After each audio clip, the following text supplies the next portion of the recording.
세상에서 가장 믿었던 두 사람이 당신이 죽음의 문턱에서 사투를 벌이는 동안 침대 바로 옆에서 입을 맞추고 있다면 당신은 어떤 선택을 하시겠습니까? 이것은 영화 속 이야기가 아닙니다. 바로 제가 겪은, 그리고 지금부터 들려드릴 잔혹한 현실입니다. 단 5분만 집중해 보세요.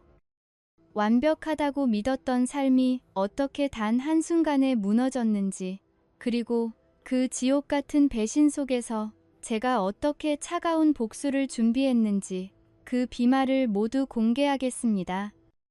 경부고속도로 확장공사 현장은 평소와 다름없이 분주했습니다. 42세의 나이에 대한 건설을 이끄는 대표로서 저는 늘 현장을 직접 챙겨야 직성이 풀리는 성격이었죠. 도면을 펼치고 작업자들과 안전에 대해 논의하던 그 찰나, 공기를 가르는 비명 섞인 굉음이 들렸습니다. 시속 80km로 통제력을 잃고 달려오던 25톤 덤프트럭이 그대로 저를 덮쳤습니다. 브레이크 파손. 피할 수 없는 운명이었습니다. 제 몸은 공중으로 심했나 튕겨나갔고 차가운 아스팔트 위로 내동댕이 쳐졌습니다.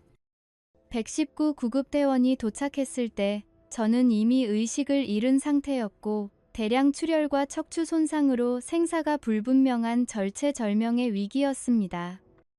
6시간에 걸친 대수술 끝에 간신히 목숨은 건졌지만 제게 돌아온 진단은 하반신 마비 가능성이라는 청천벽력이었습니다.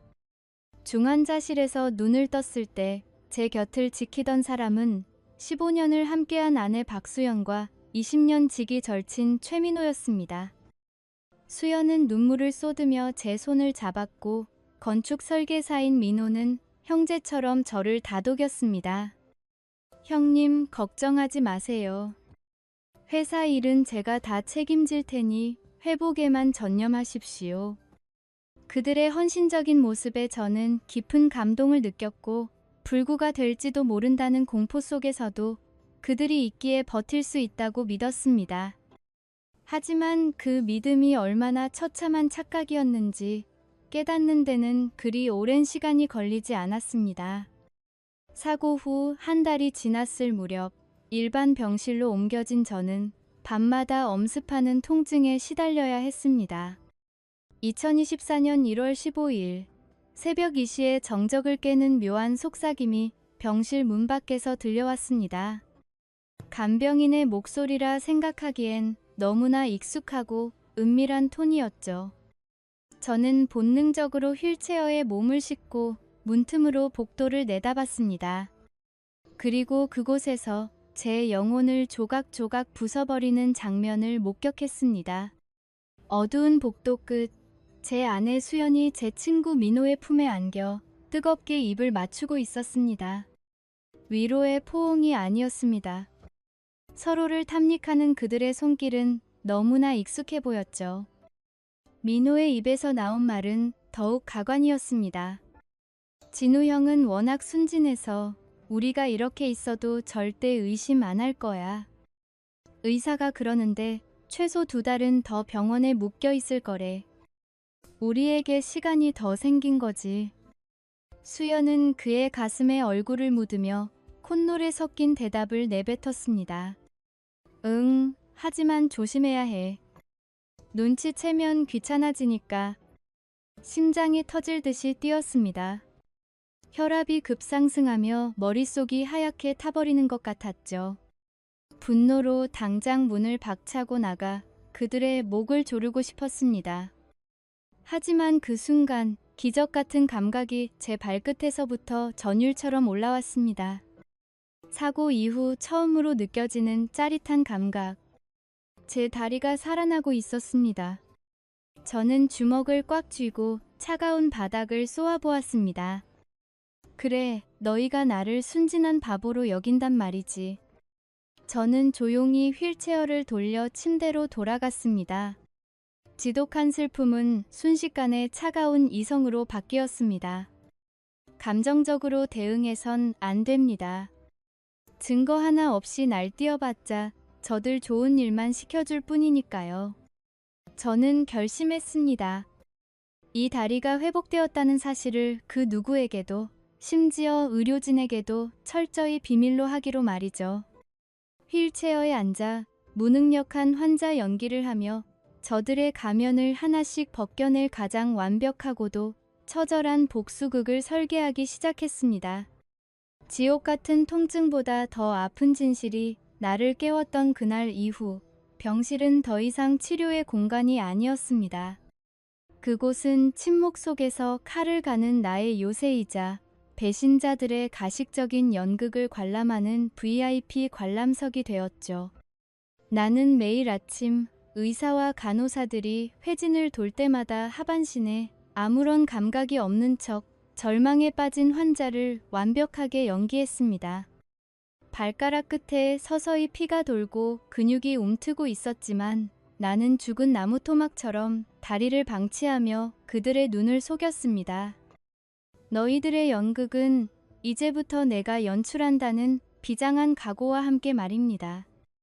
휠체어에 앉아 창밖을 멍하니 바라보는 내 모습은 누가 봐도 삶의 의지를 잃은 폐인이었을 겁니다. 하지만 제 머릿속은 그 어느 때보다 빠르게 회전하고 있었습니다. 여러분, 가장 무서운 적은 바로 내가 가장 믿었던 사람이라는 사실 공감하시나요? 만약 당신이 지금 누군가를 전적으로 신뢰하고 있다면 이 이야기를 끝까지 들어보시기 바랍니다. 최민호는 매일같이 병실을 찾아왔습니다. 그는 세상에 둘도 없는 충신인 양, 내 병상 옆에 앉아 대한건설의 현장 상황을 보고했습니다. 하지만 그의 보고는 교묘했습니다. 형님, 현장이 워낙 복잡해서 제가 직접 발로 뛰고 있습니다. 형님은 그저 편히 쉬시기만 하면 됩니다. 회사는 제가 어떻게든 지켜낼 테니까요. 그의 목소리에는 진심 어린 걱정이 묻어나는 듯 했지만 나는 알고 있었습니다.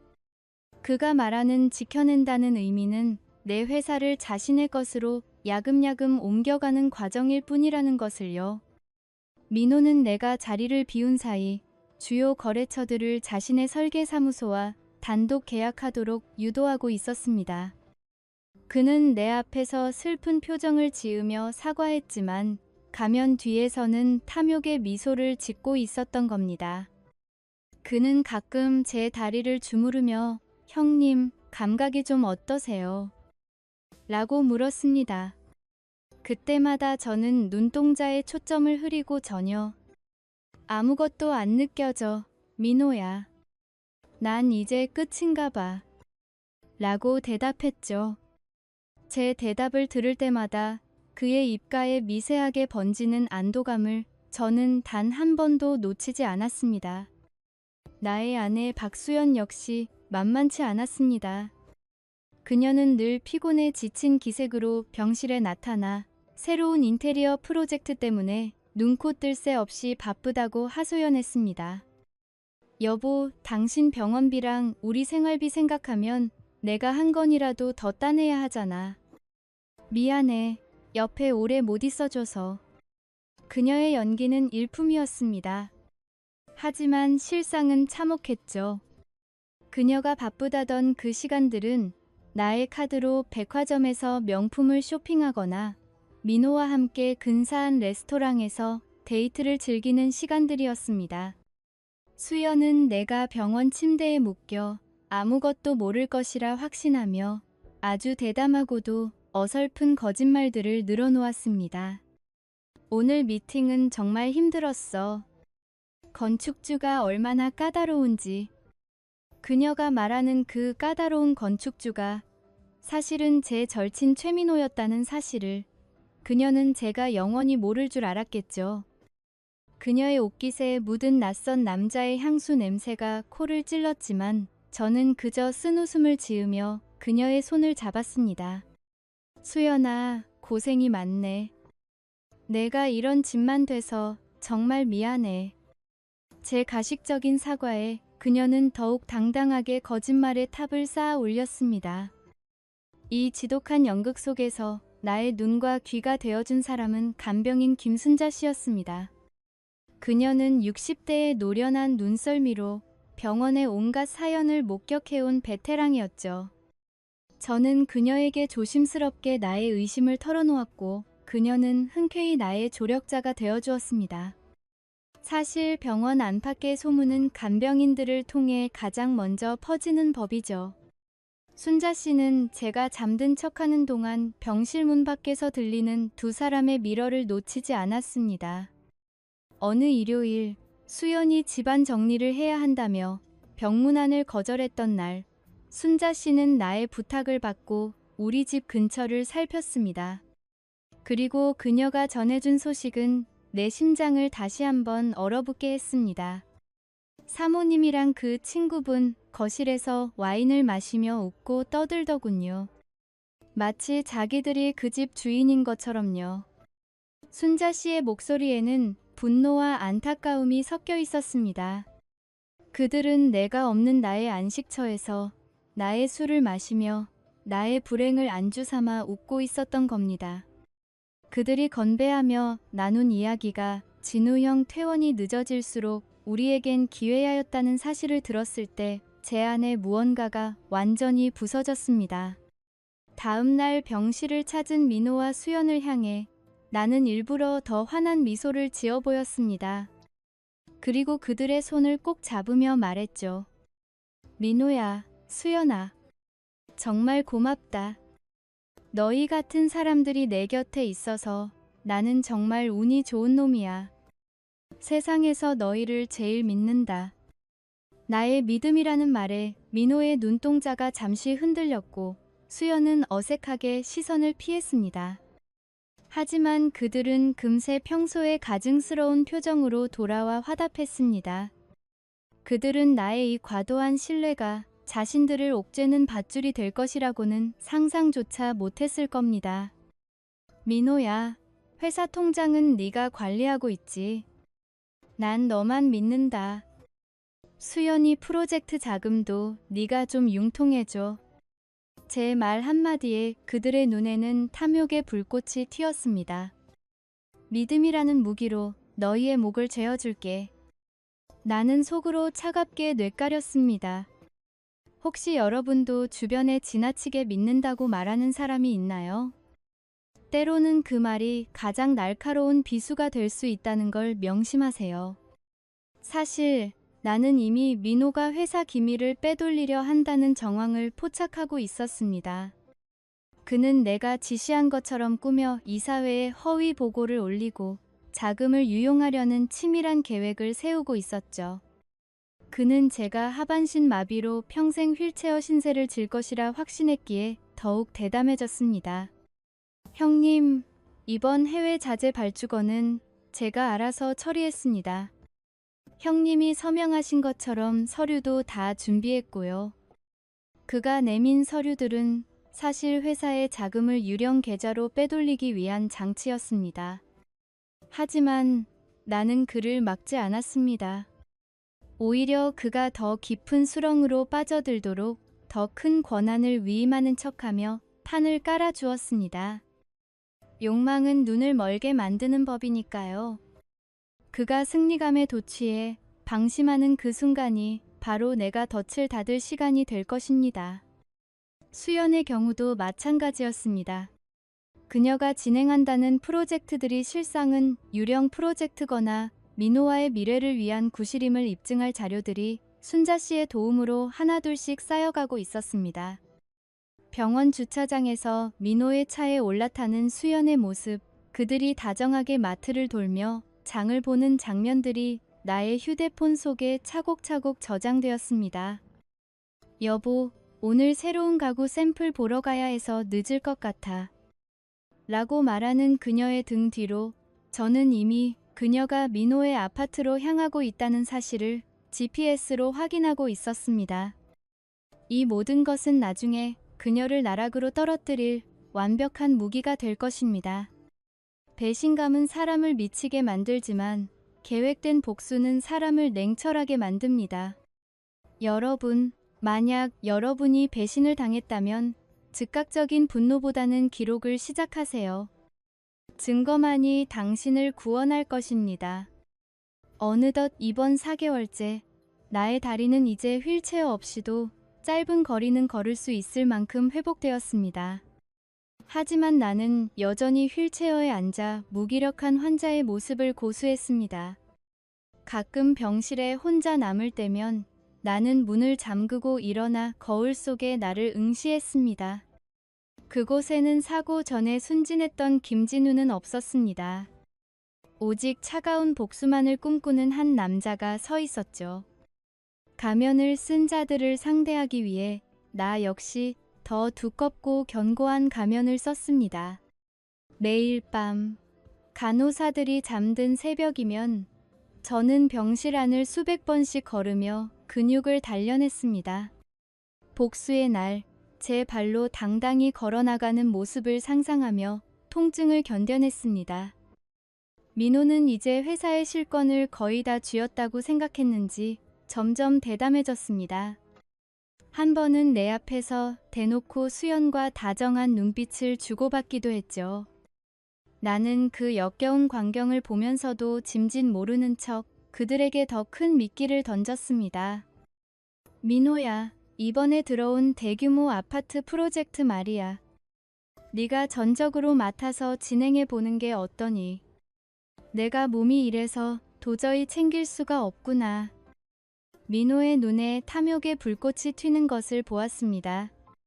형님, 정말 저를 믿으시는군요. 실망시키지 않겠습니다. 그의 확신에 찬 대답을 들으며 나는 속으로 웃었습니다.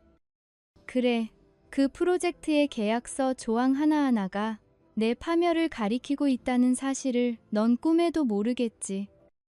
그 프로젝트가 바로 내 무덤이 될 테니까.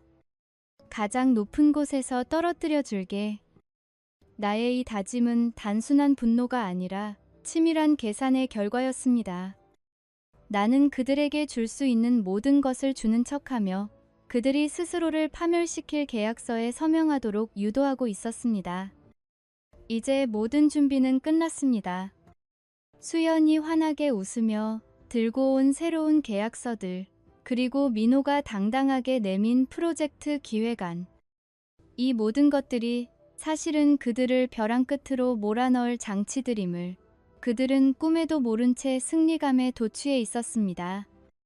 탐욕에 눈이 먼 그들이 드디어 내가 던진 가장 달콤한 미끼를 문 것이죠. 여러분, 이 이야기가 단순히 드라마 속 이야기처럼 들리시나요? 현실은 이보다 더 잔혹할 수 있습니다. 지금 여러분 곁에 있는 사람이 정말로 당신의 편인지 아니면 당신이 쓰러지길 기다리는 하이에나인지 한 번쯤 의심해 보세요. 그리고 만약 당신이 지금 힘든 상황에 처해 있다면 절대 희망을 버리지 마세요. 제가 병실에서 침묵하며 기회를 기다렸듯 당신도 반드시 다시 일어설 수 있습니다. 이제 곧 진실이 밝혀지는 그날의 파티가 시작됩니다. 제 복수의 마지막 조각이 완성되는 순간 그들의 얼굴이 어떻게 변할지 궁금하지 않으신가요? 다음 이야기를 놓치지 않으려면 구독과 좋아요를 꼭 눌러주세요. 배신자들의 몰락이 어떤 것인지 가장 처절한 복수의 끝을 보여드리겠습니다. 지금 바로 댓글로 여러분이 겪었던 가장 황당한 배신의 순간을 공유해주세요. 제가 여러분의 이야기에 직접 답글을 달아드리며 함께 고민하겠습니다. 그리고 기억하세요. 복수는 차갑게 식었을 때가 가장 맛있는 법입니다. 절대 서두르지 마세요. 지금 행동하지 않으면 기회는 영원히 사라집니다. 바로 지금 당신의 주변을 점검하세요. 만약 이 골든타임을 놓친다면 당신도 저처럼 모든 것을 잃고 나서야 후회하게 될지도 모릅니다. 지금 당장 당신의 소중한 사람들에게 이 영상을 공유하고 그들의 반응을 살펴보세요. 진짜와 가짜를 구별하는 첫걸음이 될 것입니다. 달콤한 함정, 탐욕의 계약. 너희가 쌓은 공든탑이 무너지는 소리를 들어봐. 탐욕은 사람의 눈을 멀게 할 뿐만 아니라 벼랑 끝으로 향하는 발걸음을 경쾌하게 만듭니다. 최민호와 박수연, 그들은 자신들이 인생의 주인공이 되어 나라는 장애물을 제거하고 승리자가 될 것이라 확신하고 있었습니다. 하지만 그들이 밟고 서 있는 그 화려한 무대가 사실은 내가 정교하게 설계한 단두대라는 사실을 그들은 꿈에도 몰랐을 겁니다. 이제 저는 그들에게 가장 달콤한 사탕을 주는 척하며 그들의 목을 쾅 치명적인 독을 준비하기 시작했습니다. 여러분, 만약 당신이 누군가에게 뒤통수를 맞았다면 이 대목을 주목하세요. 복수는 감정이 아니라 철저한 계약으로 완성되는 법이니까요. 저는 먼저 민호에게 거부할 수 없는 거대한 미끼를 던졌습니다. 병상에 누워 힘겹게 숨을 몰아쉬는 척하며 그의 손을 잡았죠. 민호야, 내가 이번 사고로 깨달은 게 많아. 사람 일 정말 모르겠더라고. 그래서 말인데 이번에 들어온 500세대 규모의 아파트 단지 설계 프로젝트, 이건 내 설계 사무소에 전적으로 맡기고 싶어. 설계비만 20억이야. 대한건설의 이름을 빌려줄 테니 내 능력을 마음껏 펼쳐봐. 민호의 동공이 탐욕으로 확장되는 것이 실시간으로 보였습니다. 20억이라는 숫자는 그의 이성을 마비시키기에 충분했죠. 그는 연신 고개를 숙이며 형님, 정말 감사합니다. 제 목숨을 걸고 완벽하게 해내겠습니다. 라고 외쳤습니다. 그래, 목숨까지는 필요 없고 네가 가진 모든 것을 내놓게 될 거야. 동시에 아내 수연에게도 특별한 제안을 했습니다. 그녀의 눈에 비친 가식적인 슬픔을 저는 똑똑히 보았습니다. 수연아, 너도 이제 남의 밑에서 일할 게 아니라 네 이름을 건 고급 인테리어 전문 회사를 차려보는 게 어때? 내가 초기 자본금 10억을 대줄게. 네가 대표가 되어서 운영해봐. 우리 가족을 위한 일이야. 수연은 감동한 척 내 손을 잡으며 눈물을 글썽였습니다. 여보, 정말 고마워. 당신을 위해서라도 꼭 성공시킬게. 그녀는 속으로 민호와 함께 그 회사를 발판 삼아 나를 버리고 떠날 계획을 세우고 있었겠지만 저는 이미 한 수 앞을 보고 있었습니다. 여기서 중요한 포인트가 있습니다. 저는 비밀리에 신뢰하는 변호사를 병실로 불러들였습니다. 우리는 일반적인 사업 계약서와는 완전히 다른 독소 조항이 가득한 계약서들을 작성했습니다. 이것이 바로 제가 준비한 치밀한 함정의 핵심입니다. 특히 공증까지 마친 특별 보상 및 지분 박탈 조항을 교묘하게 삽입했죠.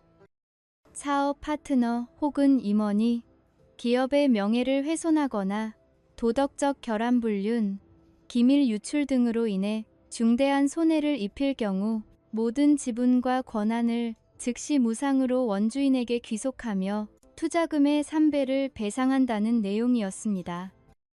민호와 수연은 성공에 눈이 멀어 내가 내민 수십 장의 서류 더미 속에 숨겨진 이 작은 글자들을 제대로 읽지도 않고 서명했습니다. 형님, 서류는 제가 잘 검토해서 보관하겠습니다. 민호의 목소리는 이미 승리자의 것이었습니다. 그들에게는 그저 눈앞에 수십억 원 가치의 권한만이 보였을 테니까요. 여러분, 계약서의 무서움을 아시나요? 서명하는 순간 그들의 운명은 이미 제 손바닥 안으로 들어온 것입니다. 그들이 계약서에 도장을 찍은 직후 마치 기다렸다는 듯이 두 사람의 행보는 대담해졌습니다. 내가 퇴원하기 전 마지막 자유를 만끽하려는 듯 그들은 제주도로 2박 3일 비밀 여행을 떠났습니다. 수연은 친구들과 여행을 간다며 예쁜 옷들을 가득 챙겼고 민호는 현장 점검을 핑계로 자리를 비웠죠. 그들은 나의 카드로 제주도의 최고급 풀빌라를 예약하고 한 끼에 수십만 원 하는 성찬을 즐기며 사랑을 속삭였습니다. 진우 형은 병실에서 천장이나 보고 있겠지. 참 불쌍해. 그런 대화를 나누며 웃었을 그들을 생각하면 지금도 소름이 돋습니다. 하지만 그들이 푸른 바다를 배경으로 키스를 나누고 있을 때 제 지인은 줌 렌즈를 통해 그들의 추악한 얼굴을 하나하나 기록하고 있었습니다. 호텔 로비에서 손을 잡고 걷는 모습, 해변에서 서로를 껴안고 웃는 장면, 그리고 밤늦게 같은 방으로 들어가는 영상까지. 제 손에는 이제 그들을 법적으로나 사회적으로 완벽하게 매장할 결정적 증거들이 차곡차곡 쌓여갔습니다. 그 사진 속에서 수연이 짓고 있는 행복한 미소. 그것이 그녀가 자유롭게 지을 수 있는 마지막 미소라는 사실이 저를 묘하게 희열에 젖게 했습니다. 이 사진 한 장 한 장이 나중에 어떤 위력을 발휘할지 여러분은 상상이 가시나요? 제주도 여행에서 돌아온 민호는 더욱 기고만장해졌습니다. 그는 이제 회사의 실권을 가졌다고 믿고 대한건설의 기밀 문서들을 대놓고 경쟁업체에 넘기기 시작했습니다. 형님, 이번 입찰에서 우리가 유리한 고지를 점하려면 이 정도 정보 공유는 필요합니다. 그는 나를 속이고 있다고 믿었겠지만 사실 그가 넘긴 정보들은 제가 미리 조작해둔 가짜 자료들이었습니다. 그는 자신도 모르게 경쟁업체와 함께 파멸의 길로 걸어 들어가고 있었던 거죠. 민호는 이미 대이안 컨스트럭션이 자신의 소나귀에 들어왔다고 생각하며 거들먹거렸습니다. 20년 우정의 대가가 산업 스파이라니 정말 끝까지 추악하더군요. 그러던 어느 날 담당 의사가 조용히 제 병실을 찾았습니다. 김진우 씨 축하합니다. 신경복구 속도가 경이적입니다. 이제 보조장치 없이도 일상적인 보행이 가능합니다. 저는 기뻤지만 입술에 손가락을 대며 의사에게 부탁했습니다. 선생님, 제 아내와 친구에게는 절대 비밀로 해주십시오. 마지막으로 확인해야 할 것이 있습니다. 의사는 의아해하면서도 환자의 간곡한 요청을 받아들여 비밀을 유지해주기로 했습니다. 그날 오후 수연이 병실로 들어왔습니다. 평소보다 더 짙은 화장을 하고 민호가 사준 것으로 보이는 고가의 가방을 들고 있었죠. 저는 여전히 휠체어에 앉아 다리를 떨며 힘겨운 표정을 지었습니다. 여보, 왔어. 다리의 감각이 조금 돌아오는 것 같은데 의사 선생님은 아직 갈 길이 멀다고 하시네. 아마 몇 달은 더 휠체어를 타야 할 것 같아. 제 말에 수연의 얼굴에 스쳐 지나간 것은 안타까움이 아니라 명백한 안도감이었습니다. 너무 서두르지 마. 재활이 더 중요한 거 알지? 병원에 더 있으면서 푹 쉬어. 여러분, 이 소름 끼치는 위선을 보십시오. 남편이 걷지 못한다는 소리에 안도하는 아내라니요. 그녀는 제 곁에 앉아 다정한 아내인 척 제 어깨를 주무르기 시작했습니다. 하지만 제 머릿속에는 그녀가 민호의 품에 안겨 나를 비웃던 그 새벽의 목소리만이 메아리치고 있었습니다. 진우 형은 순진해서 절대 몰라. 그래, 내가 어디까지 순진할 수 있는지 보여줄게. 저는 그녀의 손을 잡으며 아주 부드럽게 물었습니다. 수연아, 이번 주말에 우리 집에서 파티라도 할까? 민호 프로젝트도 잘 되고 있고 내 회사 창립도 축하할 겸 말이야. 롯데 호텔 대연회장을 빌려서 성대하게 하자고. 수연은 잠시 당황하더니 이내 눈을 빛냈습니다. 내가 민호 씨랑 상의해서 업계 인사들까지 다 초대해서 근사하게 준비해 볼게. 탐욕은 눈을 멀게 만든다. 이 고전적인 진리는 한치의 오차도 없었습니다. 그들은 자신들의 승리를 자축하는 파티가 될 것이라 믿으며 기꺼이 내가 파놓은 구덩이 속으로 발을 들였습니다. 이제 모든 장치는 마련되었습니다. 법적인 족쇄, 사회적 매장을 위한 기록, 그리고 그들을 나락으로 떨어뜨릴 완벽한 타이밍까지. 여러분, 이 이야기가 시원하게 결말을 맺길 원하신다면 구독과 좋아요를 눌러주세요. 배신자들이 가장 기뻐하는 순간에 모든 것을 잃게 만드는 것, 그것이 재복수의 철학입니다. 혹시 여러분 주변에도 지나치게 친절하거나 갑자기 행운이 쏟아지는 사람이 있나요? 그 달콤함 뒤에 무엇이 숨겨져 있는지 반드시 의심해 보세요. 누구에게나 일어날 수 있는 일입니다. 하지만 대응하는 방식에 따라 결과는 하늘과 땅 차이죠. 제가 그들에게 던진 20억 프로젝트와 10억 자본금은 결국 그들을 옥죄는 거대한 덫이 되어 돌아갈 것입니다. 이제 곧 롯데 호텔의 화려한 조명 아래에서 그들이 그토록 원하던 박수를 받게 해줄 것입니다. 다만 그 박수가 축복이 아닌 조롱과 파멸의 신호탄이라는 점이 다를 뿐이죠.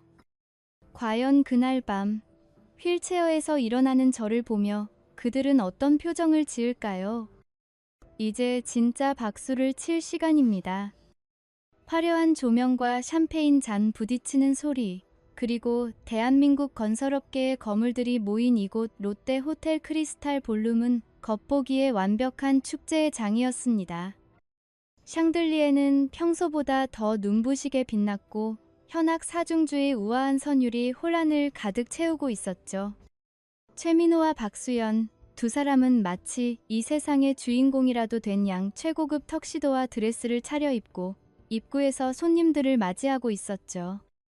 민호의 가슴엔 대한건설의 승승장구를 상징하는 화려한 코사지가 달려 있었고 수연은 수천만 원을 호가하는 다이아몬드 목걸이로 자신의 지위를 과시했습니다.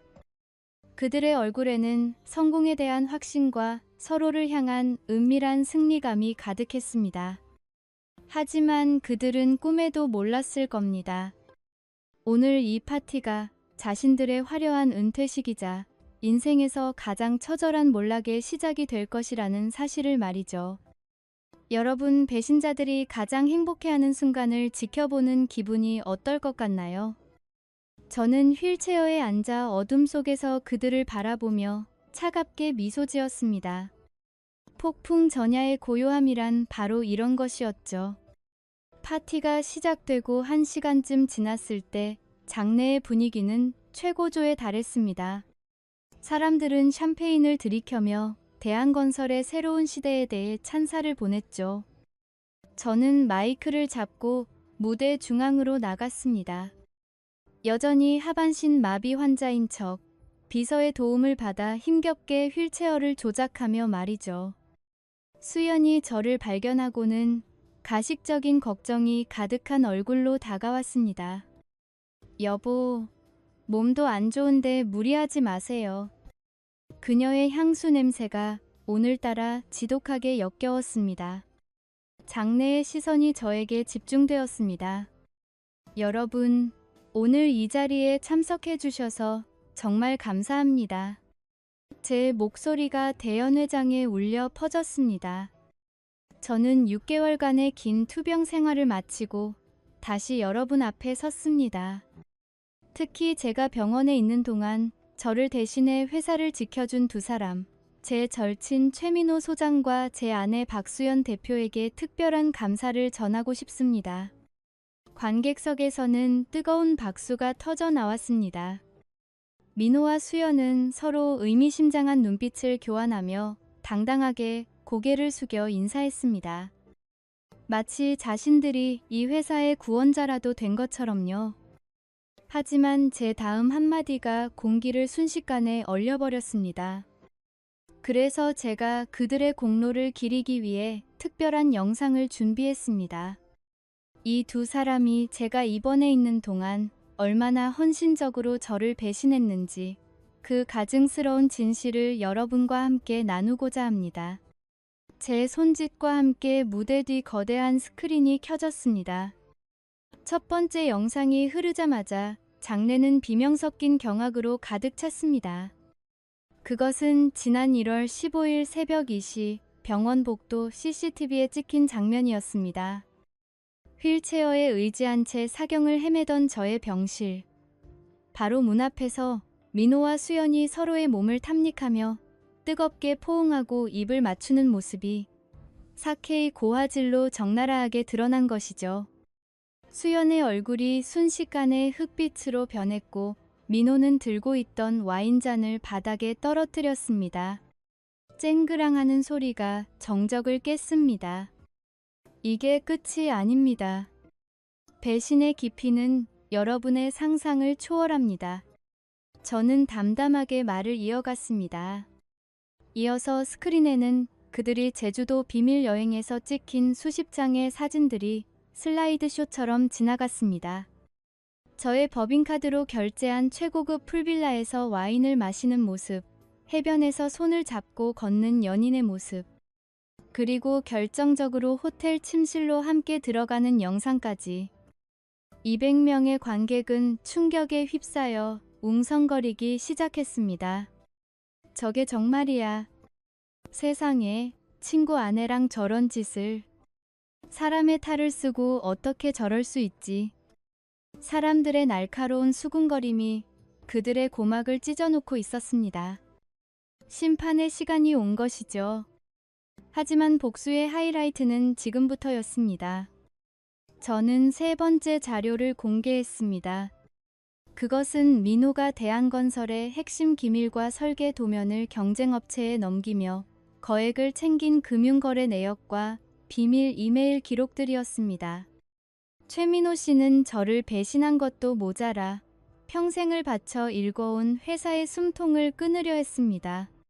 산업 스파이 행위까지 저지른 것이죠. 그는 자신의 욕망을 위해 수백 명의 직원들이 피땀 흘려 만든 가치를 팔아넘겼습니다. 민호의 사시나무 떨듯 떨리는 손이 허공을 휘저었습니다. 형님, 이건 오해입니다. 누군가 저를 모함한 거예요. 제가 그럴 리가 없잖아요. 하지만 이미 늦었습니다. 제가 고용한 법무팀과 보안 요원들이 입구를 봉쇄했고 곧이어 미리 연락을 받은 경찰들이 회장 안으로 들어왔습니다. 그리고 바로 그 순간 저는 전 세계가 경악할 만한 반전을 선보였습니다. 휠체어 손잡이를 잡고 있던 제 손에 힘을 주더니 천천히 자리에서 일어난 것입니다. 장내에는 숨 막히는 침묵이 흘렀습니다.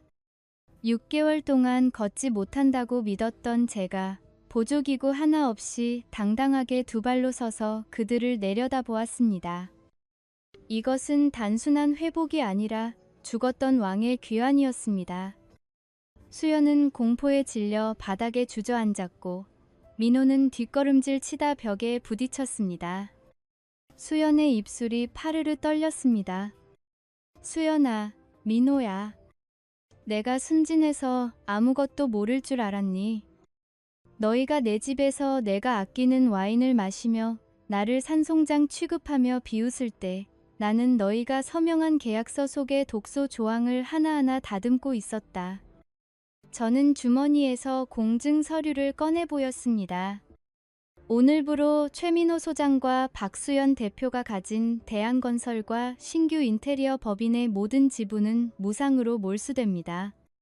또한 계약서상의 신의성실 및 배신 금지 조항에 따라 투자금의 3배를 즉시 배상해야 할 것입니다.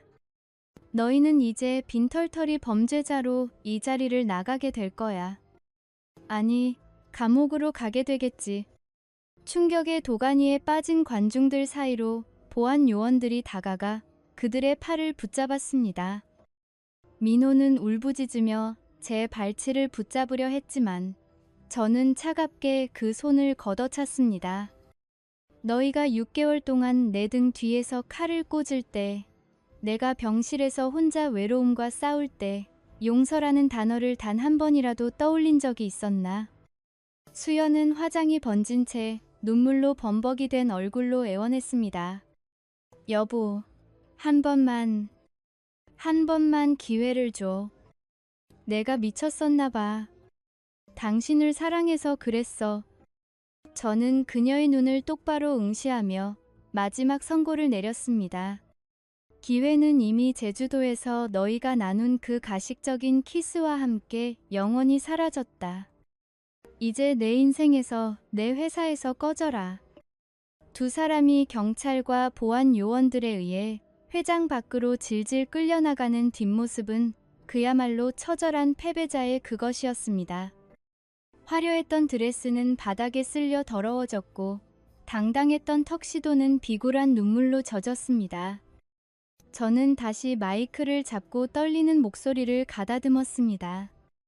여러분, 오늘 이 자리는 배신자들을 처단하는 자리가 아닙니다. 대한건설이 더 투명하고 강력한 리더십으로 다시 태어나는 날입니다. 저는 오늘 여러분께 약속합니다. 더 이상 이런 부도덕한 행위가 발붙이지 못하도록 업계의 표준을 바꾸겠습니다. 저를 믿어주신 파트너분들께 이 완벽한 승리를 바칩니다. 그 순간 아까와는 비교도 안 될 만큼 거대한 박수갈채가 쏟아졌습니다. 이것이 바로 진짜 승리의 소리였습니다. 여러분, 배신자들의 몰락을 지켜보는 카타르시스가 느껴지시나요? 하지만 이것은 시작에 불과합니다. 돈과 권력을 잃는 것보다 더 무서운 것은 사회적으로 완전히 매장당하는 것이죠. 내일부터 그들에게 어떤 지옥이 펼쳐질지 상상이 가시나요? 모든 언론사가 이 소식을 대서특필할 것이고 그들은 대한민국 어디에서도 고개를 들고 살 수 없을 겁니다. 만약 여러분이 누군가의 배신으로 고통받고 있다면 절대로 서둘러 감정을 드러내지 마세요. 그들이 가장 방심할 때, 가장 높은 곳에서 축배를 들고 있을 때 그 발판을 치워버리는 것. 그것이 가장 완벽하고 차가운 복수입니다.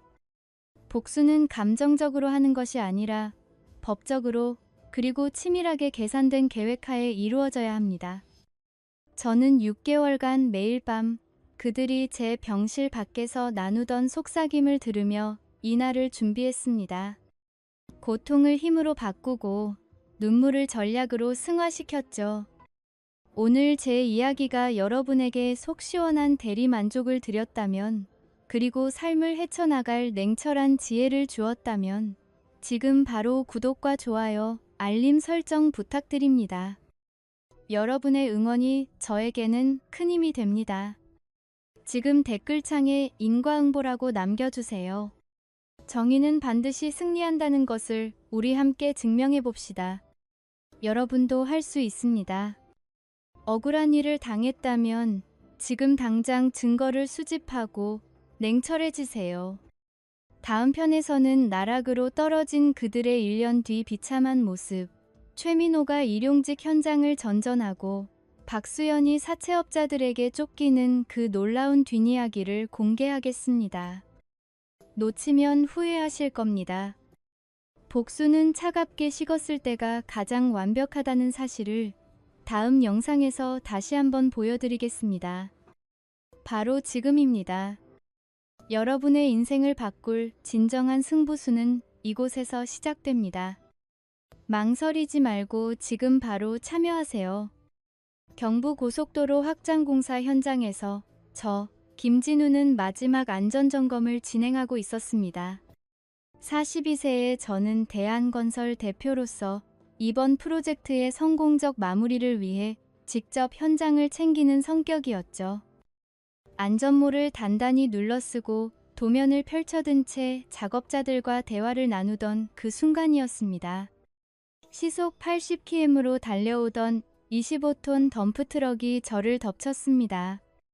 브레이크가 고장난 트럭 기사는 필사적으로 핸들을 돌렸지만 이미 늦어버린 상황이었죠.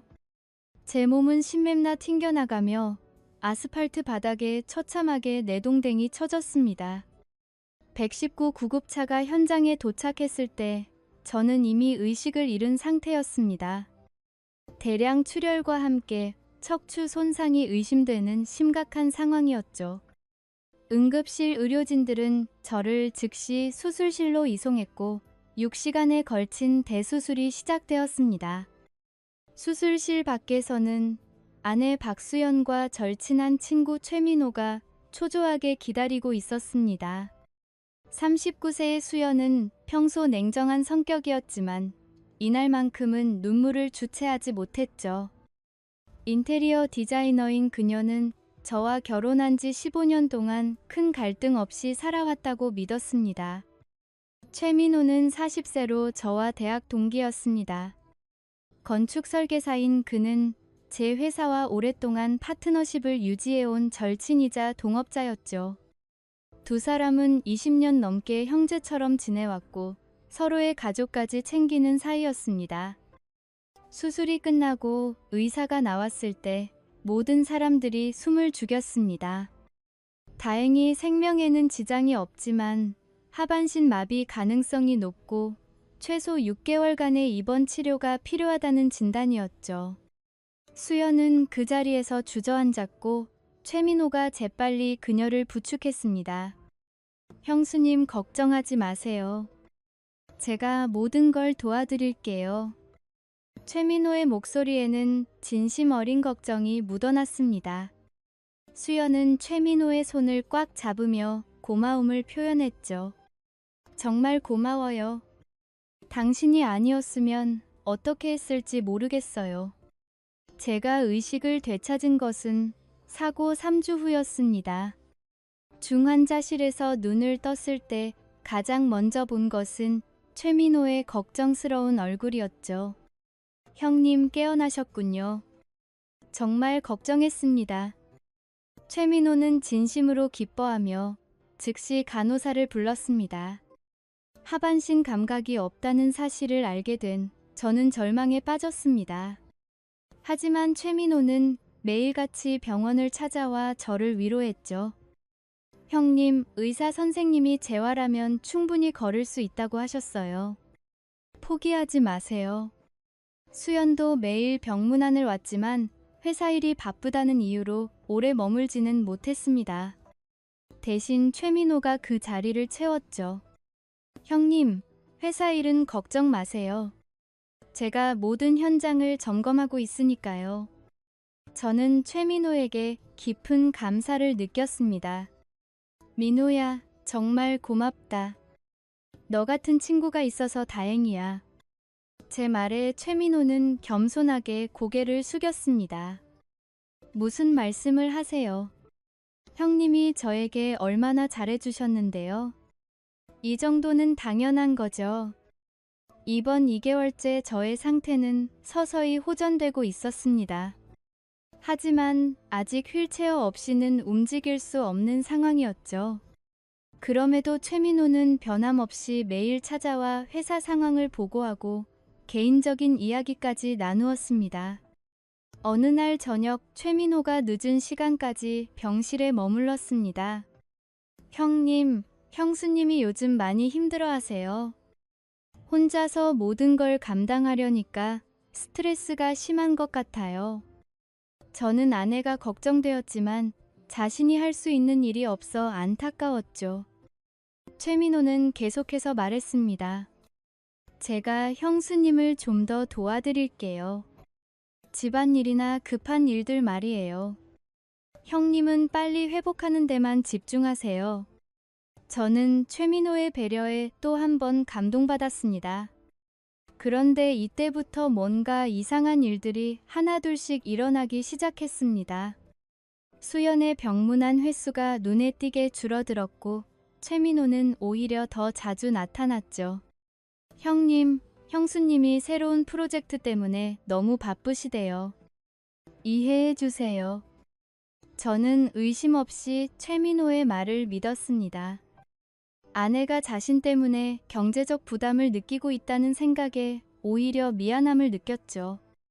수연에게 전화를 걸 때마다 피곤한 목소리로 대답하는 아내를 보며 마음이 아팠습니다.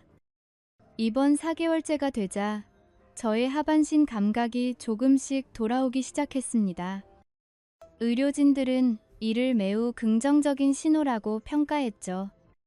재활 치료를 병행하면 6개월 후에는 정상적인 보행이 가능할 것이라는 희망적인 소견도 나왔습니다.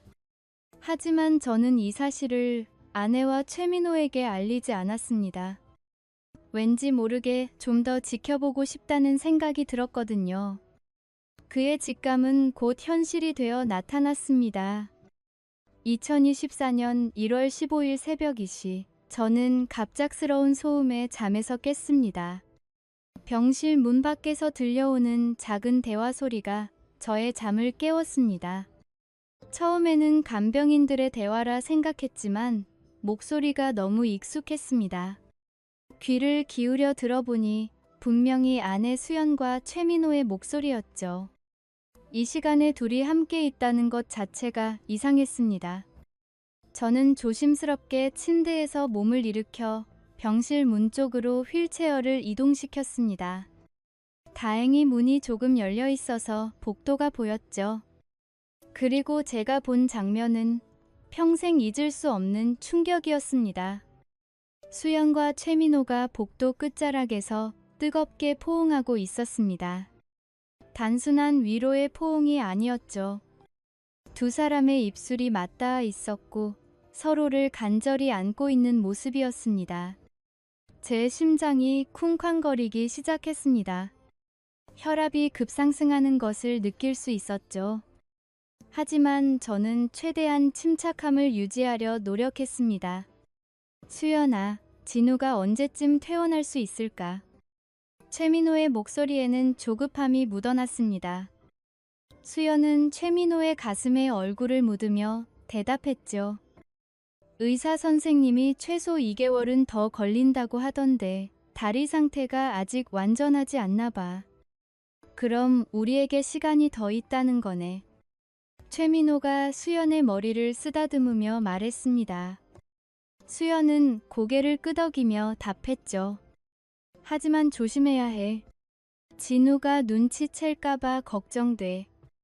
걱정하지 마. 형님은 워낙 순진하셔서 의심할 리 없어. 지금 다리도 못 쓰는데 뭘 하겠어. 최민호의 말에 저는 분노가 치밀어 올랐지만 꼭 참았습니다. 더 들어야 했습니다. 이번 주말에 우리 집에 올래? 진우는 어차피 병원에 있어야 하고 간병인도 주말에는 안 와. 수연의 제안에 최민호가 밝은 목소리로 대답했습니다. 정말 기다려졌어. 형님 집에 가면 더 짜릿하단 말이야. 두 사람은 다시 한번 키스를 나누고 나서야 헤어졌습니다. 수연은 병실 쪽으로 오고 최민호는 엘리베이터 쪽으로 향했죠. 저는 재빨리 침대로 돌아가 잠든 척했습니다. 몇 분 후 수연이 병실에 들어왔습니다.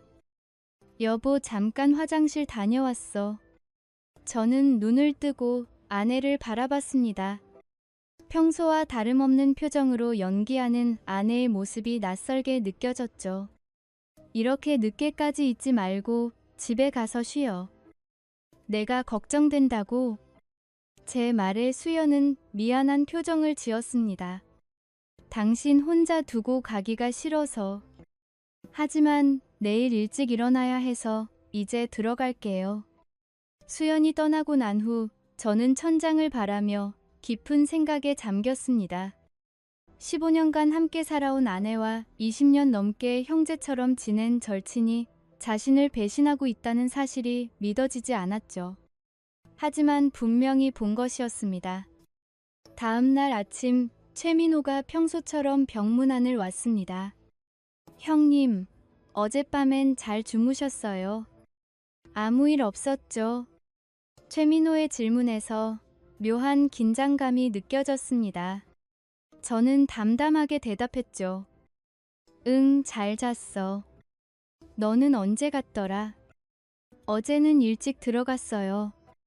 형수님하고 조금 이야기하다가 9시쯤 집에 갔죠. 최민호는 자연스럽게 거짓말을 했습니다. 저는 내심 놀랐지만 표정을 감췄죠. 그래, 수연이가 요즘 많이 힘들어해. 제가 일부러 유도 신문을 했습니다. 최민호는 잠시 머뭇거리더니 대답했죠. 혼자서 모든 걸 처리하려니까 부담이 클 거예요. 내가 빨리 나아야 하는데. 미안하다, 민호야. 제 말에 최민호는 손사래를 쳤습니다. 무슨 말씀을 하세요? 형님 잘못이 어디 있어요. 그런데 최민호의 눈빛에서 저는 묘한 탐욕을 읽을 수 있었습니다. 3월 초 저는 간병인 김순자를 통해 결정적인 증거를 손에 넣었습니다. 그녀가 우연히 찍은 사진이었는데 수연과 최민호가 고급 레스토랑에서 데이트하는 모습이 담겨 있었죠. 사장님, 이 사진 어떻게 하실 건가요? 김순자가 조심스럽게 물었습니다. 저는 사진을 받아들고 깊은 한숨을 쉬었죠. 일단 잘 보관해 주세요. 때가 되면 쓸모가 있을 거예요. 그 주말에도 수연은 병원에 오지 않았습니다. 이번에는 친구들과 만나야 한다는 핑계였죠. 저는 김순자에게 또다시 확인을 부탁했고 예상대로 수연은 최민호와 함께 있었습니다. 이번에는 더욱 충격적인 장면이었습니다. 두 사람이 제 집에서 나와 최민호의 차에 함께 타고 어디론가 떠나는 모습이었거든요. 마치 부부처럼 자연스러운 모습이었습니다. 3월 중순이 되자 저는 본격적인 계획을 세우기 시작했습니다. 단순히 불륜을 폭로하는 것으로는 부족했죠. 자신을 15년간 속인 아내와 20년간 기만한 친구에게 제대로 된 대가를 치르게 해야 했습니다. 가장 먼저 해야 할 일은 재산 정리였습니다. 저는 변호사를 병원으로 불러서 비밀리에 상담을 받았죠. 이혼 시 재산 분할과 위자료에 대한 법적 조언을 구했습니다. 변호사는 불륜에 대한 확실한 증거가 있다면 위자료는 물론 재산 분할에서도 유리한 위치에 설 수 있다고 조언했습니다. 이 정도면 충분합니다. 하지만 좀 더 결정적인 증거가 있으면 더 좋겠네요. 그 무렵 최민호는 저에게 새로운 프로젝트 이야기를 꺼냈습니다. 형님, 새로운 아파트 단지 설계 프로젝트가 들어왔는데 어떻게 하실까요? 저는 관심 있는 척 물어봤죠. 어떤 프로젝트인데? 규모가 꽤 큰 프로젝트예요. 500세대 아파트 단지인데 설계비만 20억 정도 될 것 같아요. 최민호의 설명에 저는 속으로 웃었습니다. 자신을 속이면서도 돈벌이는 챙기려 하는군요. 좋은 기회네. 네가 맡아서 진행해봐. 나는 아직 몸이 불편해서 자세한 검토는 힘들겠지만 제 대답에 최민호는 기뻐했습니다. 하지만 저의 속셈은 달랐습니다. 최민호에게 큰 프로젝트를 맡겨서 나중에 모든 법적 책임을 지우고 모든 것을 빼앗을 계획이었죠. 4월 초 저는 결정적인 순간을 포착했습니다. 수연과 최민호가 함께 여행을 간다는 정보를 입수한 것이죠. 김순자가 우연히 들은 전화 내용이었는데 제주도로 2박 3일 여행을 계획하고 있었습니다. 저는 신뢰할 만한 지인을 통해 제주도에서 두 사람의 여행 모습을 몰래 촬영하도록 준비했습니다. 이제 모든 퍼즐이 맞춰져 가고 있었죠. 수연이 병문안을 와서 며칠간 친구들과 여행을 간다고 말했을 때 저는 아무렇지 않게 대답했습니다. 그래, 좀 쉬다 와. 너도 그동안 고생 많았어. 수연은 미안한 표정을 지으며 떠났지만 그녀가 탄 비행기 티켓은 제가 벌어다 준 돈으로 산 것이었습니다. 4월 15일, 저는 마침내 퇴원 날짜를 정했습니다. 하지만 이는 복수의 서막을 알리는 신호탄이기도 했죠. 6개월간의 긴 입원 생활 동안 저는 완벽한 계획을 세웠고 이제 실행에 옮길 때가 된 것입니다. 퇴원 전날 밤 수연과 최민호가 함께 병문안을 왔습니다. 형님, 드디어 집으로 가시는군요. 정말 축하드려요. 고마워, 민호야. 너 덕분에 이렇게 회복할 수 있었어. 저는 일부러 더욱 감사한 표정을 지었습니다. 정말 고마운 친구야. 평생 잊지 않을게. 집으로 돌아온 저는 표면적으로는 예전과 똑같이 행동했습니다. 휠체어를 타고 이동하며 재활치료에 열심히 임하는 모습을 보였죠. 하지만 실제로는 이미 상당 부분 회복된 상태였습니다. 5월에 들어서자 저는 본격적인 함정 파기에 들어갔습니다. 가장 먼저 최민호에게 큰 프로젝트를 맡기고 계약서에 특별 조항을 넣었습니다. 사업 파트너 중 누구라도 배신 행위나 도덕적 결함이 발견될 경우 모든 지분은 상대방에게 귀속된다. 민호는 눈앞의 이익에 눈이 멀어 그 조항이 자신의 목을 조를 밧줄인 줄도 모르고 사인했습니다. 수연에게도 인테리어 법인을 차려주며 동일한 조항을 넣었죠. 저는 두 사람에게 특별한 제안을 했습니다. 우리 회사가 성장한 걸 축하하는 의미로 파티를 열면 어떨까? 롯데 호텔에서 성대하게 말이야. 최민호와 수연은 좋은 아이디어라며 동의했죠. 그들은 그 파티가 자신들의 대관식이라 믿었습니다. 하지만 그곳은 제가 준비한 공개 처형장이었습니다. 그리고 마침내 8월 15일 그 화려한 파티장에서 모든 진실이 폭로되었습니다. 영상이 공개되고 제가 휠체어에서 일어났을 때 그들의 세상은 무너졌습니다. 파티장을 나간 최민호와 수연의 악몽은 이제 시작이었습니다. 그날 밤 파티에 참석했던 200명의 업계 인사들은 SNS와 업계 커뮤니티를 통해 사건의 전말을 퍼뜨리기 시작했죠. 다음 날 아침 최민호의 핸드폰에는 수십 통의 전화가 걸려왔습니다. 모두 계약 해지를 통보하는 내용이었죠. 최민호 씨죠? 저희는 더 이상 당신과 일할 수 없겠습니다. 도덕적으로 문제가 있는 사람과는 거래할 수 없어요. 전화는 그렇게 끊어졌습니다. 최민호는 절망감에 휩싸였죠. 수연의 상황도 마찬가지였습니다. 인테리어 업계에서 그녀의 이름은 배신의 아이콘이 되어버렸습니다. 일주일이 지나자 상황은 더욱 심각해졌습니다. 최민호의 건축사무소는 모든 프로젝트를 잃었고 직원들도 하나둘씩 떠나기 시작했죠. 형, 저는 이제 그만 나가겠습니다.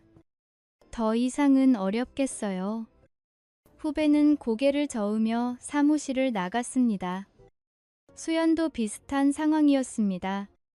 오랜 동료였던 선배로부터 차가운 절교 선언을 들었죠. 수연아, 미안하지만 우리 팀에서는 더 이상 함께 일할 수 없을 것 같아. 우리도 평판이 있거든. 한 달 후 최민호는 건축사 자격 정지 처분을 받았습니다. 업무상 배임과 기밀 누설 혐의가 인정된 것이죠. 사실상 업계에서 퇴출당한 것이나 마찬가지였습니다. 더욱 충격적인 것은 두 사람의 관계였습니다.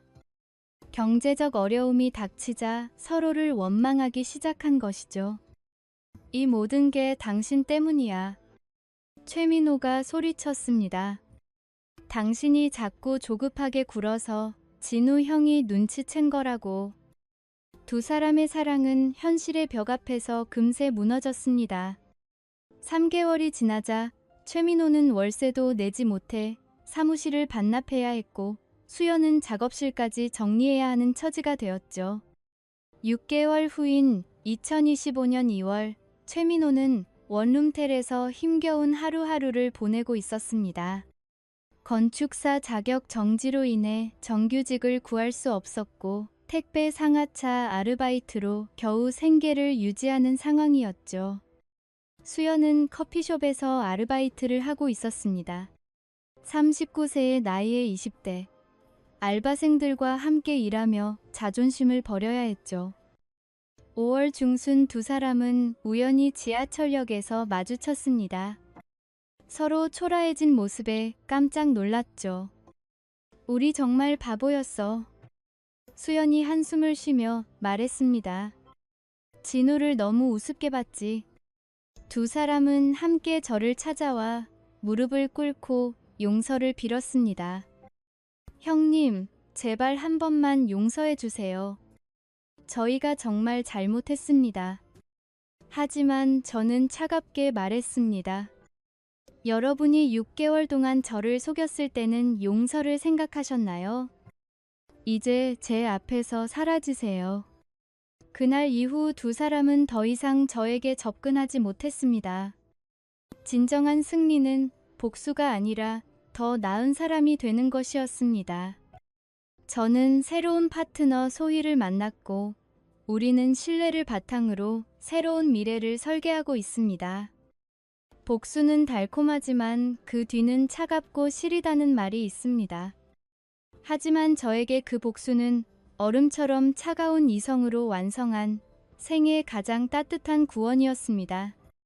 파티장에서 쫓겨난 최민호와 박수연의 이름은 그날 밤 이후 업계에서 완전히 지워졌습니다.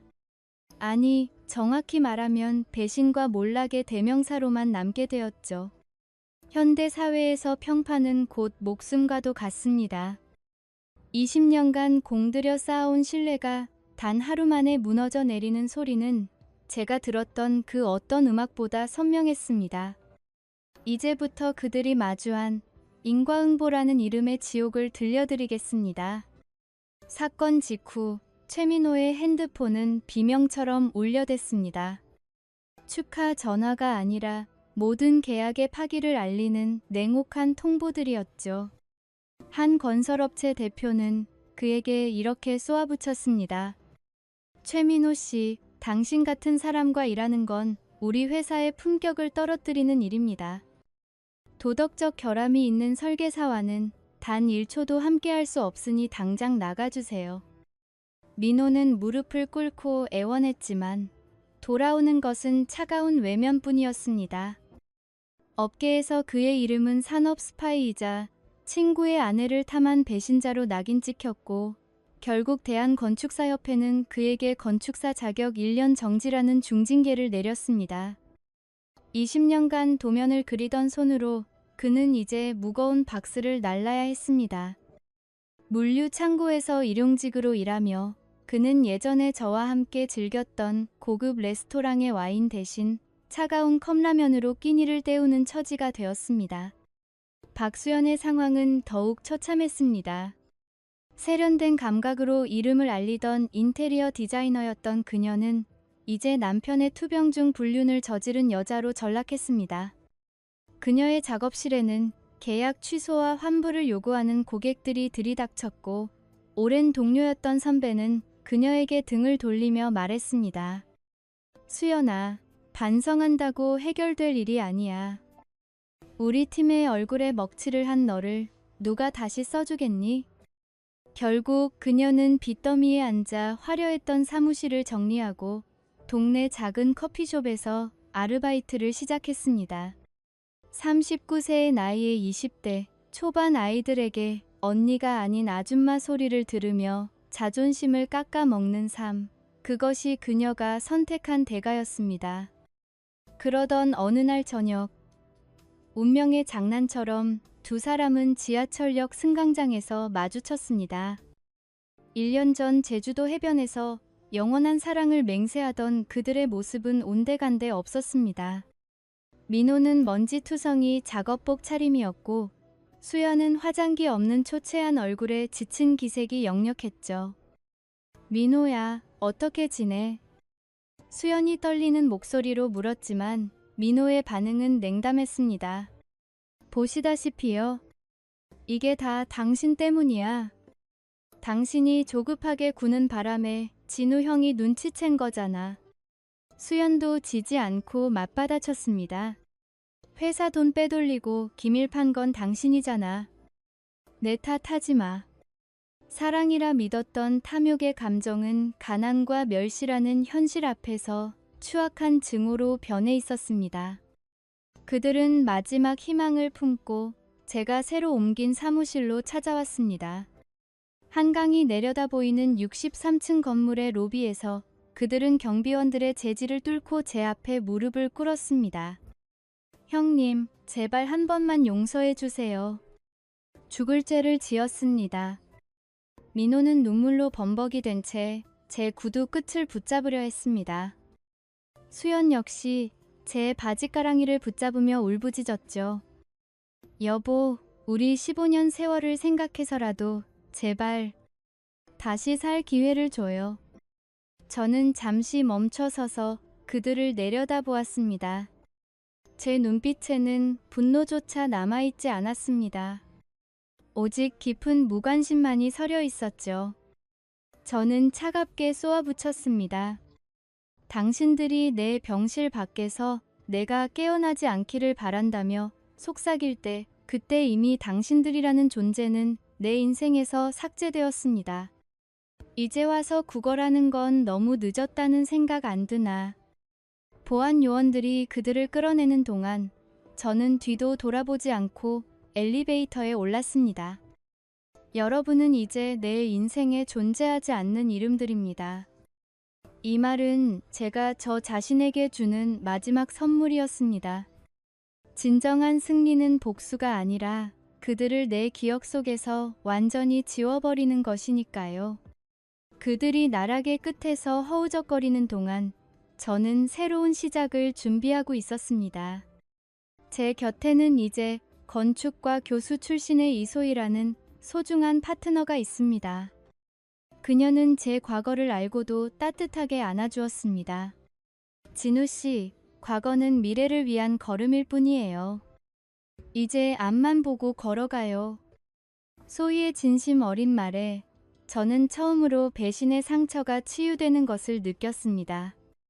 신뢰와 존중이 바탕이 된 진짜 사랑이 무엇인지 그녀를 통해 배우고 있습니다. 저는 이제 소희와 함께 친환경 건축이라는 새로운 꿈을 실현하며 예전보다 훨씬 더 단단하고 빛나는 삶을 살아가고 있습니다. 여러분, 배신자들의 몰락이 가져다주는 통쾌함보다 더 중요한 것이 있습니다.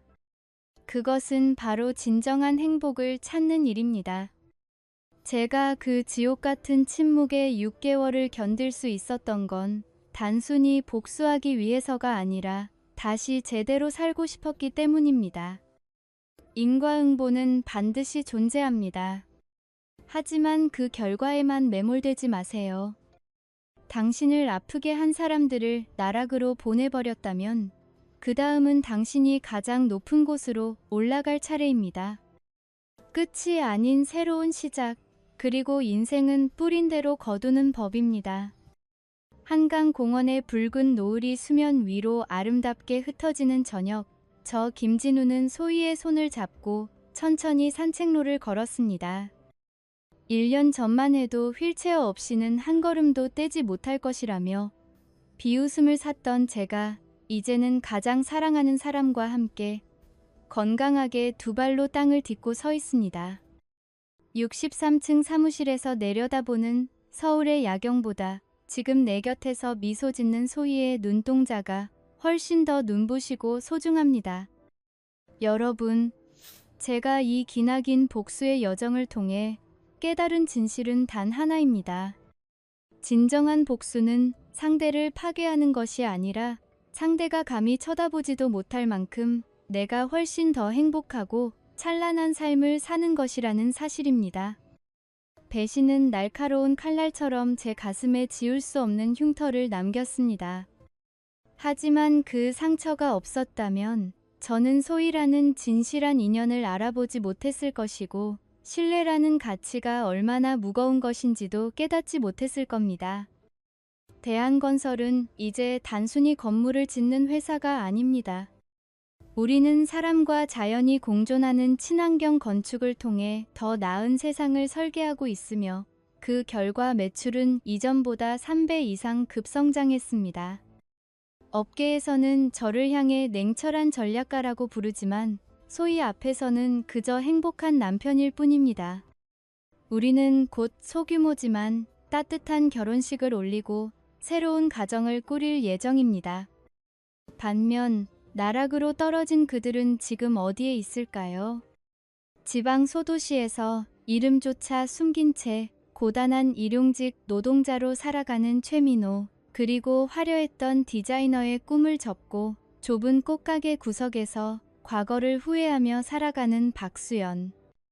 저는 더 이상 그들에게 분노를 느끼지 않습니다.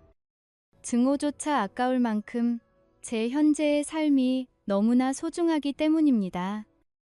그들은 자신들이 뿌린 탐욕의 씨앗을 그대로 거두었을 뿐이며 이것이야말로 세상이 말하는 가장 정직한 인과응보의 법칙입니다. 여러분, 누군가에게 배신을 당해 세상이 무너지는 것 같은 고통을 겪고 계신가요? 절대로 포기하지 마세요. 제가 병실에서 6개월간 침묵하며 기회를 기다렸듯 여러분 안에도 다시 일어설 수 있는 강인한 힘이 잠들어 있습니다. 믿음이 배신으로 돌아왔을 때 분노에 함몰되기보다 냉철하게 자신의 삶을 점검하고 증거를 수집하세요. 그리고 무엇보다 여러분 자신을 먼저 사랑하세요. 당신이 더 나은 사람이 되는 순간 배신자들의 존재는 당신의 인생에서 먼지처럼 작아질 것입니다. 오늘 저의 처절하고도 아름다운 복수 이야기가 여러분의 가슴에 작은 희망의 불씨가 되었기를 바랍니다. 삶은 때로 우리를 시험하지만 진실은 반드시 밝혀지고 악은 스스로 멸망하기 마련입니다. 이 이야기가 도움이 되셨다면 지금 바로 구독과 좋아요, 그리고 알림 설정을 눌러주세요. 여러분의 응원은 제가 더 가치 있고 진정성 있는 이야기를 전해드리는데 큰 힘이 됩니다. 댓글로 나의 승리라고 남겨주세요. 여러분의 새로운 시작을 제가 진심을 다해 응원하겠습니다. 인생의 주인공은 언제나 여러분 자신임을 잊지 마세요. 뿌린 대로 거두는 인생의 진리, 그 안에서 여러분만의 찬란한 꽃을 피우시길 바랍니다. 지금까지 제 이야기를 들어주셔서 감사합니다. 바로 지금 당신의 위대한 반전을 시작하십시오.